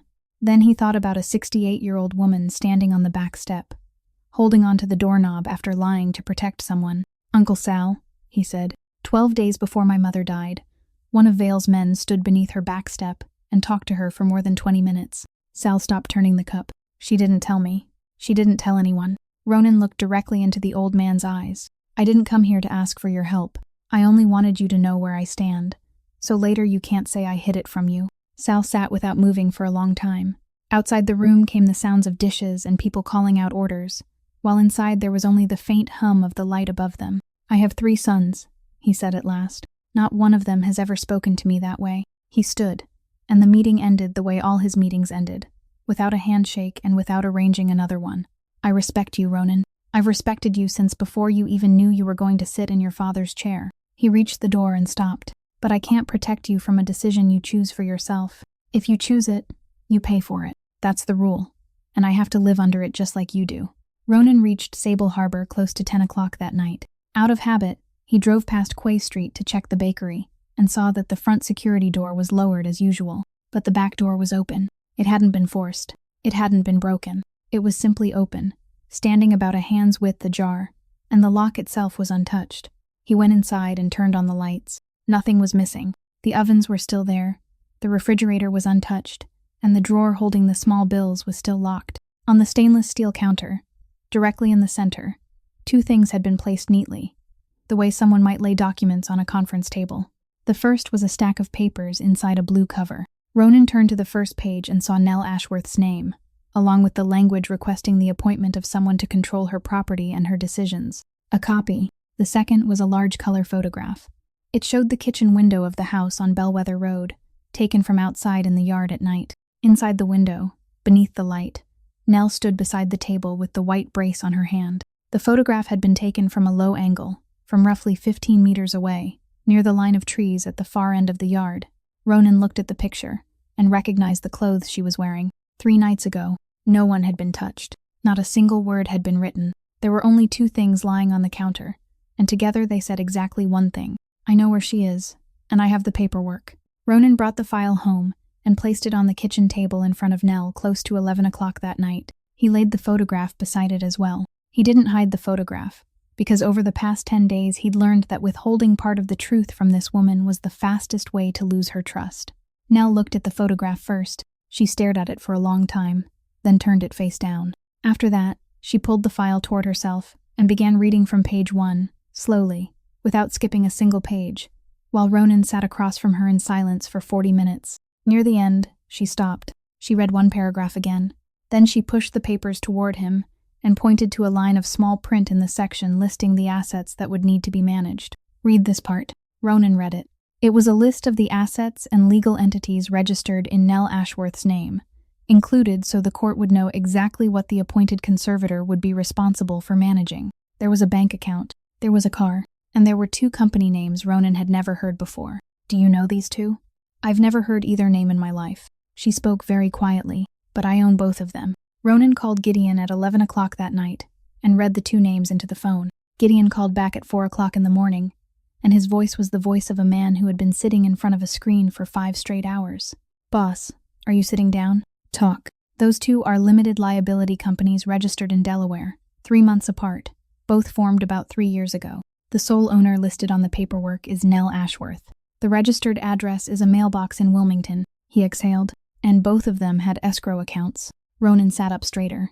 You know what escrow means in legal work, boss? When a lawyer holds money for clients, settlement funds, deposits, compensation waiting to be distributed, that money can't be mixed with the firm's money. It has to sit in a separate account. The law requires it. Gideon slowed down. But if that separate account is in the name of a company owned by someone else, then on paper it isn't the lawyer's money anymore. It's the company's money, and a company can lend it, invest it, transfer it. How much? I can only see the portion that passed through 3 places where I have people. Over 3 years, at least $2,700,000 went into those 2 companies, and then back out. Gideon paused for 1 beat. And boss, that money came in from 3 settlement cases. All 3 clients belonged to the Ferrante family. Ronan said nothing for a long time, meaning he's stealing from Sal. And he put a 27-year-old woman's name in the middle of it. Gideon said, if it ever blows up, then on every document, she's the one who withdrew the money. She's the one who signed the transfers. He's only the lawyer handling paperwork for his clients. Ronan ended the call and sat in the kitchen until morning. He told Nell everything at 7 o'clock when she came downstairs, and he left nothing out. She listened to all of it. She didn't cry. When he finished, she sat very still for a long time. Then she began speaking, and she spoke like someone turning back through every page of 3 years, trying to find every place where she'd put her signature. He used to bring me papers at night, she said. Never in the morning. Always at night, after I'd been standing in a kitchen for 12 hours, or later, after one of those foundation events where I had to smile for 4 hours straight. He'd put a stack of papers on the table, hand me a pen, and always say the same few words. This part is just procedure, sweetheart. Sign wherever you see the yellow tabs. She looked down at her right hand inside the brace. I signed dozens of times. Once I asked what the papers were, and he said they were connected to the foundation, that I didn't need to worry my head about it. And I stopped asking, because I'd learned that asking took more energy than signing. Then she said something Ronan would remember for a very long time. For 3 years, I thought he kept me because he wanted me. She looked up, and her eyes were dry. Turns out he kept me because I was his signature. She stood, walked to the sink, and remained there with her back to him. Do you know what that means to me? It means there wasn't a single real day in those 3 years. It wasn't that he loved me and then became that way. He chose me because I fit. A girl with no family, no one to check on her, no one to ask questions for her. He didn't pick me up. He recruited me. Ronan let those words remain in the kitchen for a while. Then he did what had to be done. He told Gideon to find the original documents. 3 days later, Gideon answered with the shortest phone call they'd had in 9 years. There's nothing, boss. Say that again. Both companies were dissolved. The first one dissolved 14 months ago, the second 11 months ago. The accounts are closed. The archived records in Delaware only have the registration documents and the dissolution filings. No statements, no authorizations, no signatures at all. He cleaned everything out more than a year ago. Ronan rose from the chair. What about his office? Those are legal files, boss. They're protected by attorney-client privilege. To get them, you'd need a court order. And to get a court order, you'd need initial evidence. And the initial evidence is sitting inside the very place you're trying to get access to. Gideon said the last part very quietly. Boss, I know what you're thinking, but if we go in and take it our way, then anything we find becomes useless in court. And Sal will know within 2 hours. Ronan stood in the middle of the kitchen with the phone in his hand. He knew the truth. He knew exactly what Preston Vale had done, who he'd done it to, and how he'd done it. He knew enough for a jury to convict him in half a day, and he didn't have a single piece of paper to prove it. Ronan woke to the sound of a zipper.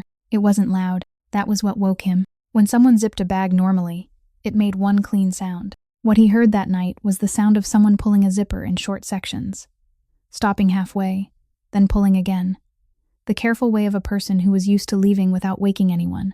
He looked at the clock. 10 minutes to 5. He went downstairs, and the hallway was empty. The shoes by the back door were gone. On the kitchen table, beneath the second cup turned upside down, there was a folded piece of paper, and he didn't open it. He walked. He didn't take the car. It was still dark, and a thin layer of mist lay over Bellwether Road. She was standing at the end of the street beside a rusted bus stop sign he had thought had been abandoned years ago. The canvas bag over her shoulder, standing straight with her feet close together, like someone who had waited at many bus stops in her life and knew how to stand without tiring too quickly. She heard his footsteps from a distance. She didn't turn around right away. The 5:20 bus, she said when he stopped 2 steps away. It still runs. I asked Ruth on the first day. You asked her on the first day. I ask wherever I go. It's the first question I ask everywhere I sleep. She turned to look at him. Her face was calm. There were no tears, and somehow that was harder to bear than if she'd been crying. Go home, Ronan. I don't want to make this harder than it has to be. Tell me what you're doing. I'm doing the math. She said it like she was reciting a formula. You have 40 men whose families depend on you. Some of those men have children waiting at home. The old man in the North End said something to you. You didn't tell me what it was, but I can guess. On the other side of the scale is me. I have one bag and one hand that hasn't healed yet. She gave a very small shrug. The math isn't difficult, and I'm not the first person who's ever done it. You got one part wrong. Which part? You're calculating as if you were the one who put yourself into my life. Ronan took one step forward, only one, and stopped. You didn't put yourself anywhere. My mother opened the door for you 12 years before I even knew there was a decision to make. She took care of you for 11 months. She drove 4 hours to Providence so she could stand beside you in a photograph. She kept 31 letters in the piano bench. She stood on the back step and lied to a man twice her size to protect you, then walked to a lawyer's office and left you the house I grew up in. He stopped. You didn't choose that house. She did. You didn't choose to walk into that kitchen that night either. She told you to come home. Nell looked down. So this isn't you asking me for anything, he continued. I'm the one standing here with a decision to make, and I have the right to make that decision. You don't get to make it for me at 5 o'clock in the morning at a bus stop. If you choose wrong, people die. I know. Then how are you supposed to choose? Her voice rose slightly, for the first time since he'd met her. You can't win this, Ronan. You told me at the beginning that you needed 48 hours, and you couldn't use those 48 hours because I made you promise. Then you went looking for documents, and there aren't any documents. You're standing between two places, and neither one has a door. At least if I leave, you still have your 40 men. Ronan was silent for a moment. Then he spoke, his voice lower than before. Do you remember that day in the car, coming back from Dr. Pace? I remember. You told me I don't trust anyone to carry half. You were right. He looked down the empty road. For 6 years I've carried everything alone, not because I'm good at it, because I'm afraid. If I give something heavy to someone else, they might drop it. And I've already seen once what it costs when something gets dropped. So I hold on to everything, even the things that were never mine to carry. He turned back to her. You were right. It's time I learned to trust someone else to hold half. But trusting someone doesn't mean letting them walk away alone at 5 o'clock in the morning with a bag on their shoulder. That's not trust. That's letting go. Far down the road, the lights of a bus began to glow through the mist, still about 1 kilometer away. Nell heard the engine. She didn't move. I don't know how, she said very softly. How to do what? How to let someone stand beside me. I know how to stand behind someone. I did that for 3 years. I know how to go ahead of someone and shield them. I've done that my whole life. But standing beside someone, I don't know how to do that. Then we'll both learn, Ronan said. Starting this morning. He reached out and took hold of the strap of the canvas bag on her shoulder. He didn't pull.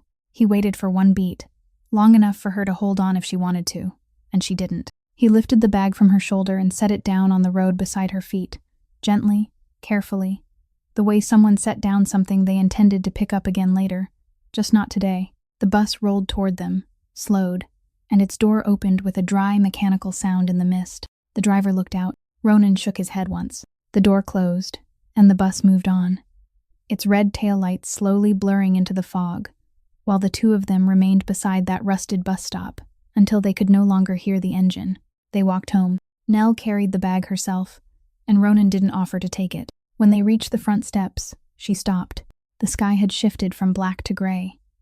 That thin gray of 5 o'clock in the morning when the sun was still below the horizon but people could already see each other's faces clearly.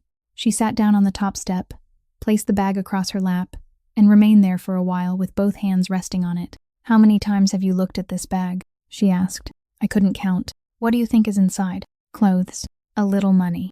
Identification. Nell nodded. That's what everyone thinks. She pulled the zipper open, and this time she didn't do it in short sections. She opened it in one smooth motion. There were no clothes inside. Her clothes were stuffed into a small plastic bag in one corner, exactly 2 sets. Nearly everything else in the canvas bag was paper.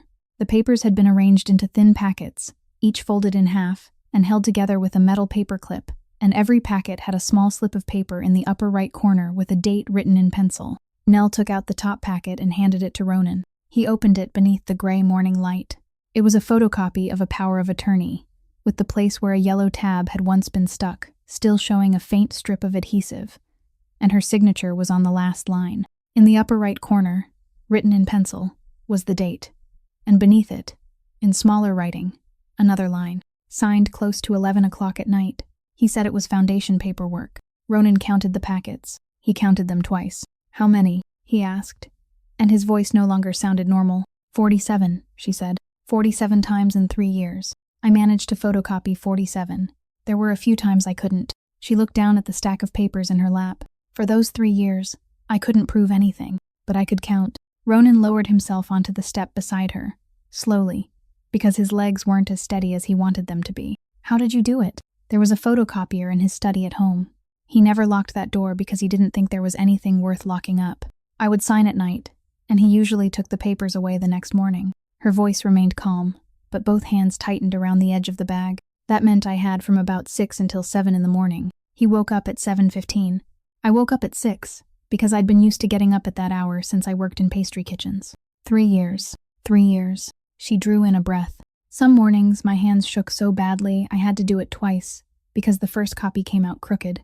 Some mornings, he woke up early, and I had to leave the whole stack sitting inside the machine, pretend I was going to make coffee, then come back for it later. Once I was standing there and heard his footsteps on the stairs, so I shoved the entire packet inside a coat hanging by the door and couldn't get it back for 3 days. Ronan said nothing.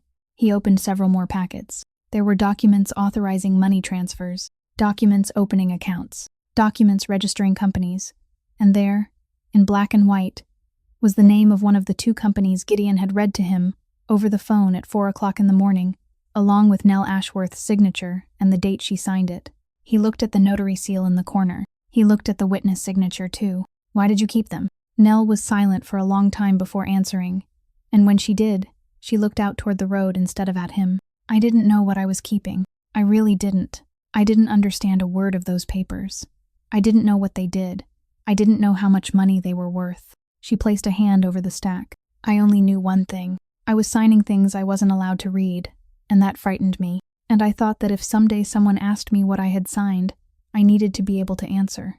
I didn't want to stand in front of someone and say I didn't know. People have spoken for me too much my whole life. Ronan sat on the front step with 47 packets of paper on his lap and thought about the past 3 days. He thought about Gideon telling him the 2 companies had been dissolved. The records had been cleaned out.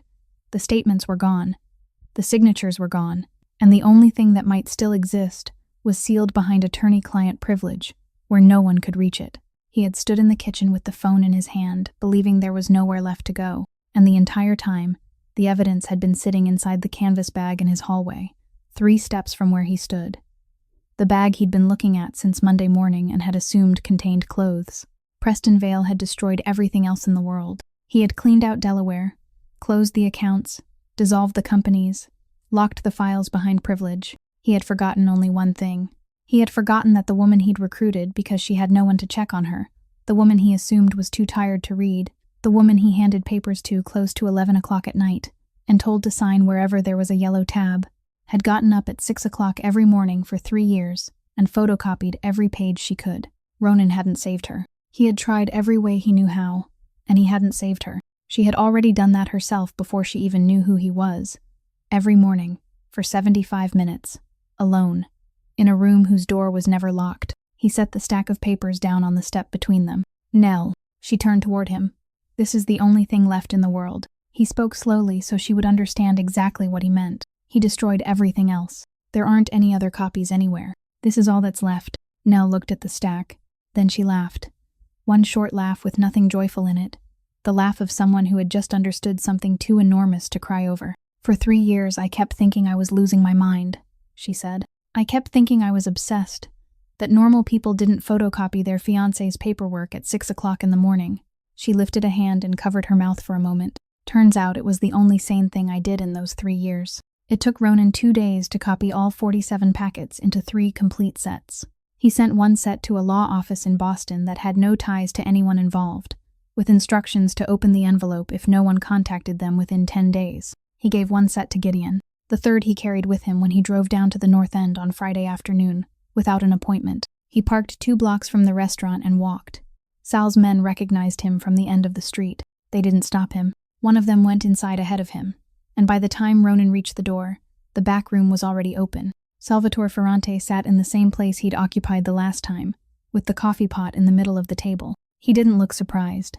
He only tipped his head toward the chair across from him. You came back sooner than I expected. Ronan didn't sit down right away. He placed the briefcase on the table, opened it, took out the stack of papers and set it in front of the old man, then sat. "You don't owe me anything," he said. "I didn't come here to make a trade. I'm not asking you to do anything. I only thought you should know what the man you're protecting has taken from you." Sal looked at him for a moment. Then he put on his glasses and began to read. He read very slowly. He belonged to a generation that read every line instead of skimming, and for 20 minutes he went through the pages without saying a word. Ronan sat in silence. The coffee in front of him went completely cold. Somewhere around the 10th packet, Sal stopped longer on one page. He placed a finger on a line and held it there, then turned back to the previous packet to compare them. Ronan knew exactly what he'd reached. It was the authorization transferring money from the escrow account of a settlement Sal himself had negotiated more than 2 years earlier. Sal removed his glasses. He didn't strike the table. He didn't raise his voice. He only sat a little straighter, and Ronan understood that he'd just watched a 68-year-old man lose something he would never be able to recover. The belief that he knew the people standing around him. 2,700,000. At least. Over how long? 3 years. Sal nodded slowly. 3 years he sat at this table. He pointed to the white tablecloth. 3 years he sat exactly where you're sitting now and told me not to worry, that he'd handle the paperwork. He pushed the stack toward the center of the table. "You know what makes me angriest? It isn't the money. I've lost money before." He looked at Ronan. "It's that he put that girl's name in the middle of it. He planned from the beginning that if anything broke open, she'd go to prison for him." Sal remained silent for a long while. Then he spoke, and his voice didn't change at all, which was precisely what made it frightening. "Where I come from, putting your hands on a woman is already filthy business. A man can do many things in this life and still be considered a man. That isn't one of them." He tapped a finger against the papers. "But stealing from the very people protecting you is something no one can defend, anywhere, in any time." He poured more coffee into his cup. "I'll deal with him my way. Go home. By the end of next week, it'll be finished, and you won't have to hear his name again." Ronan didn't stand. "I'm asking you not to." Sal set the coffee pot down. "Say that again." "I'm asking you to let the law deal with him." A long silence settled over the room. Sal looked at him as though he'd just heard a sentence spoken in a language he wasn't accustomed to hearing. "You're sitting in this room, asking me to hand a thief over to the courts." "Yes." "Why?" Ronan considered the shortest way to say it. "Because if you handle him your way, he disappears. And this stack of papers disappears with him." He rested a hand on the documents. "On every piece of paper still left in the world, the person listed as the owner of those 2 companies is Nell Ashworth. If he dies before anyone convicts him, then 10 years from now, 20 years from now, if someone opens those files again, the only name they'll see is hers." He paused. "If you kill him, he gets away. She's the one left carrying the dirty name." Sal said nothing. "She's 27 years old," Ronan continued. "Her whole life, she's barely had anything properly in her own name. I don't need that man dead. I need a piece of paper from a court saying she didn't do anything. Only a court can write that paper. A dead body can't." The old man sat there for a very long time. Outside came the clatter of pots and pans, and someone calling out an order in Italian. "Do you know what you're asking me to do?" Sal said at last. "You're asking me to let a man who knows everything about my family stand in federal court. I know. He'll testify." "He won't," Ronan said. "If he testifies, his sentence triples, and he's a lawyer, so he understands that better than you or I do. He'll plead guilty cleanly, take the sentence cleanly, and keep his mouth shut to preserve whatever is left of his life. You know that kind of man. He'll calculate, and he'll choose the cheaper option." Sal slowly turned the cup against the tablecloth. Once, then twice. "All right," he said. "But you're asking me to take a very large risk in exchange for a piece of paper for someone I've never met." He looked up. "So you pay. Name your price." "The port route." Ronan didn't move. It was the largest operation the Sheridans had. Something his father had built, and Ronan had held for 6 years. The line of business that supported most of his 40 men. "All of it," Sal said. "Starting next month. Your men keep their jobs. I won't put anyone out. But the route belongs to me," Ronan answered within 3 seconds. "Done." Sal raised an eyebrow. It was only the second time in Ronan's life he'd seen him do it. "You're not even going to ask another question? You name the price. If I bargain, it means I'm not sure I want what I'm buying." Ronan stood and closed the briefcase. "Keep those papers. I have another copy." Sal rose and walked him all the way to the door of the back room, something he'd never done for anyone. "Your mother," he said at the threshold. "Did she know what you did for a living?" "She knew from the beginning." "What did she say to you?" "She didn't say anything," Ronan answered. "She only told me to come home alone and not bring anyone with me." Sal nodded as though he understood exactly what that meant. For the next 4 days, No one in Boston heard a sound. Preston Vale still went to work, still ate lunch at the place where he always ate, still called Wade Marsh every morning. He didn't know that all 3 of his calls to the Ferrante family that week went unanswered. He didn't know that the shelter above his head had been folded up and quietly put away by an old man sitting in the back room of a restaurant. And Ronan told no one about the port route. Not Gideon. Not Nell. He came at 7:40 on Tuesday evening. Not secretly. That was what made this different from everything Ronan had expected. A black car pulled neatly to the curb in front of the gate, its turn signal going dark at exactly the right moment. And 2 men stepped out. The first wore a gray suit and carried a leather briefcase.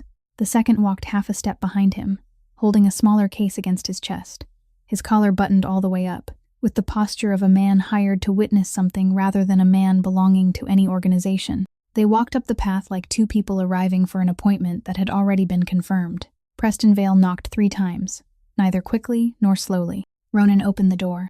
Vale was 38, with neatly combed ash, blonde hair, and thin-framed glasses.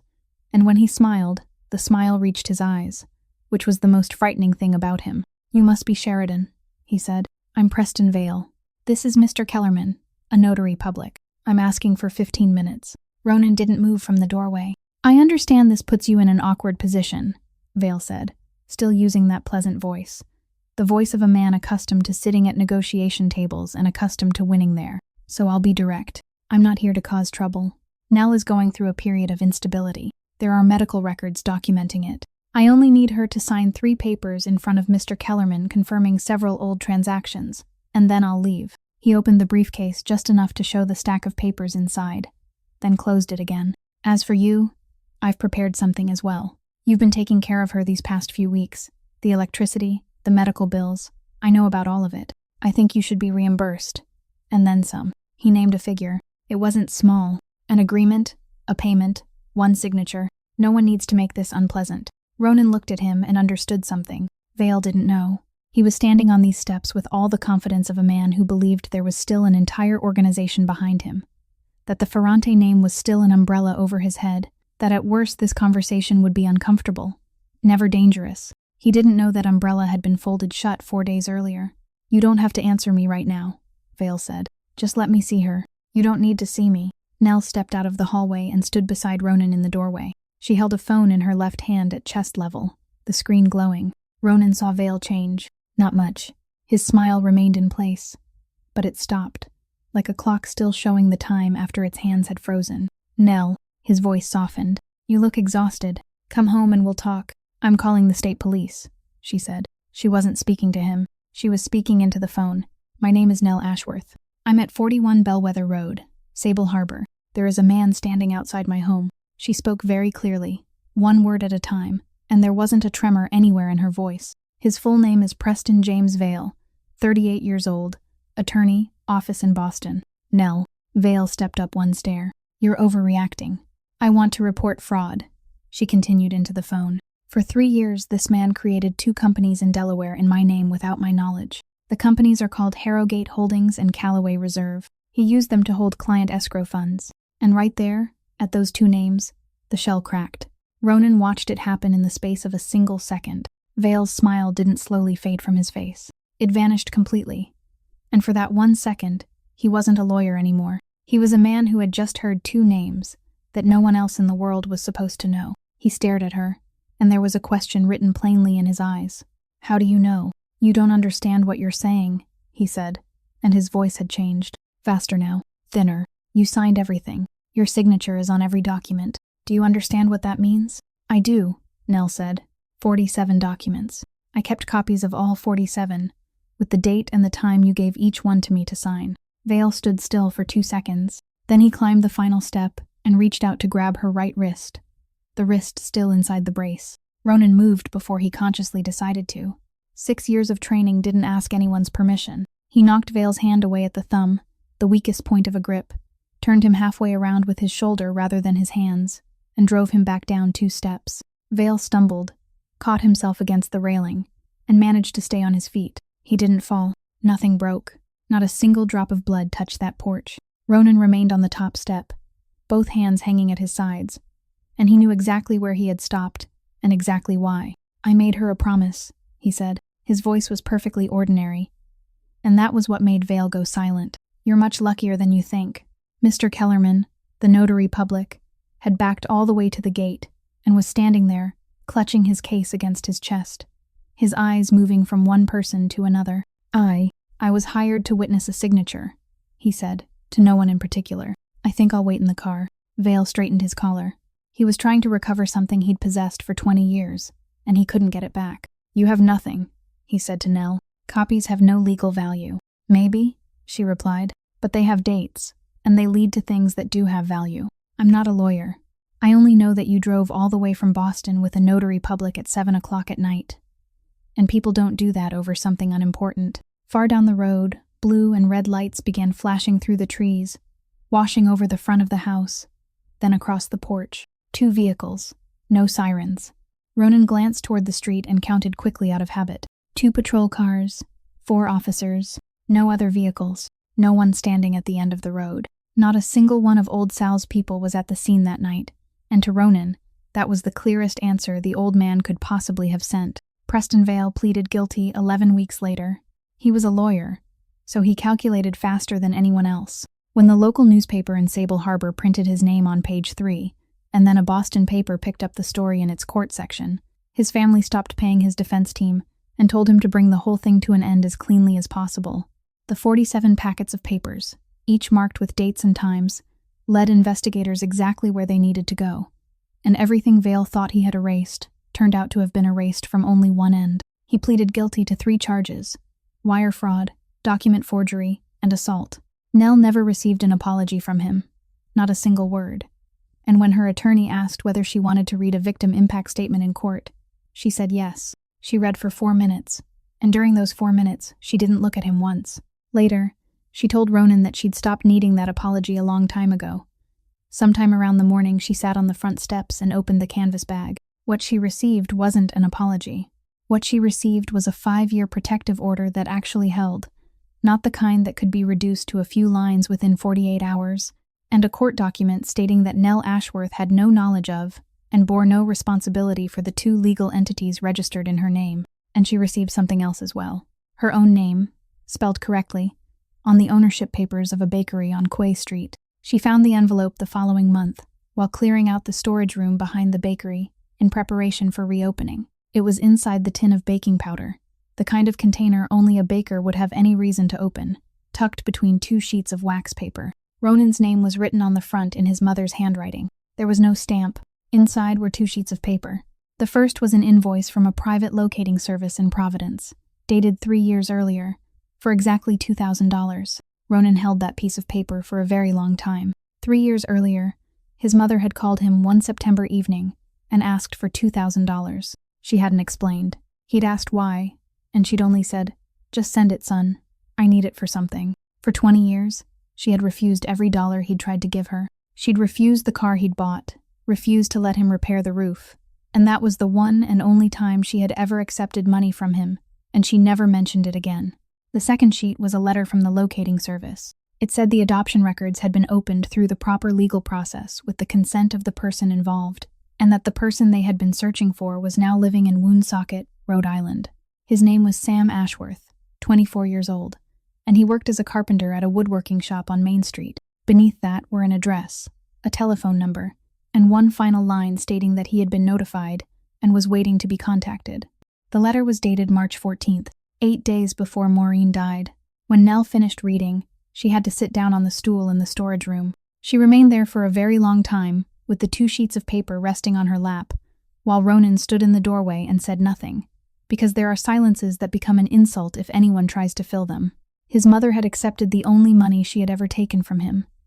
Money earned through the life she had never asked him about, and she had used it to find a younger brother for a girl who wasn't related to her by blood. Then she had hidden the papers inside a baking powder tin and died before she could tell anyone. 3 months later, on a Saturday morning, Ronan pushed open the kitchen door of the house on Bellwether Road. Real sunlight was pouring through the window, morning light slanting across the wooden table. There was no oil lamp anymore, no oven door left open to keep the room warm. Nell was sitting in the same chair, at the same table, holding the same bread knife. This time she was scoring the surface of a fully risen loaf. 3 diagonal cuts, and she was using her right hand. The brace had been off for 6 weeks. Her knife work was still a little awkward, and the third cut was shallower than the other two. The floor creaked beneath Ronan's footsteps, and she still looked up, because old habits needed time to forget themselves. But her shoulders didn't tighten anymore, and she didn't look toward the front door. "What are you looking at?" she asked, her eyes returning to the loaf. "It's been a long time since I walked into this kitchen and knew exactly who was standing in it." The bakery on Quay Street reopened during the second week of September. The sign still read Maureen's because Nell said she had no intention of changing it, and never would. On opening morning, Ruth Halliday stood at the front of the line. Father Doyle came to bless the oven, and a line of children stretched outside the door waiting for free slices of hot bread, with the two children from next door at the very front arguing over which one had arrived first. The calico cat sat on the back step in its usual patch of sunlight. That afternoon, a car left Sable Harbor heading south. Ronan was driving. Nell sat beside him, her right hand resting in her lap, and in that hand was the piece of paper bearing the address of a woodworking shop on Main Street in Woonsocket, a 90-minute drive away. She didn't say anything for the first 40 minutes. Then she asked what would happen if her little brother didn't remember her. And Ronan said that if he didn't, then the two of them would sit down and get to know each other from the beginning, and sitting down together was always something people could do. Some houses are inherited because someone dies and leaves behind legal papers. And some houses are inherited because someone once opened a door for a stranger on a winter night and never truly closed that door again. Kindness doesn't disappear when the person who gave it is laid to rest. It waits inside a piano bench, inside a baking powder tin, beneath a loose brick beside the back step, and it waits until someone needs it. The only thing we truly leave behind in this world isn't what we owned, but the doors we opened for other people when they had nowhere else to go. If this story touched you, please subscribe to our channel, leave a like, and share this video with someone you once opened a door for, or someone who once opened a door for you. We would truly love to hear how tonight's story made you feel, what you think about everything Maureen quietly did, and whether there has ever been a time in your life when kindness came to you from the place you least expected. Please leave a few words in the comments. We read every word that comes from your heart. May you and your family always have good health, happiness, and peace in every day of your lives. Goodbye for now, and we'll see you again in the next story.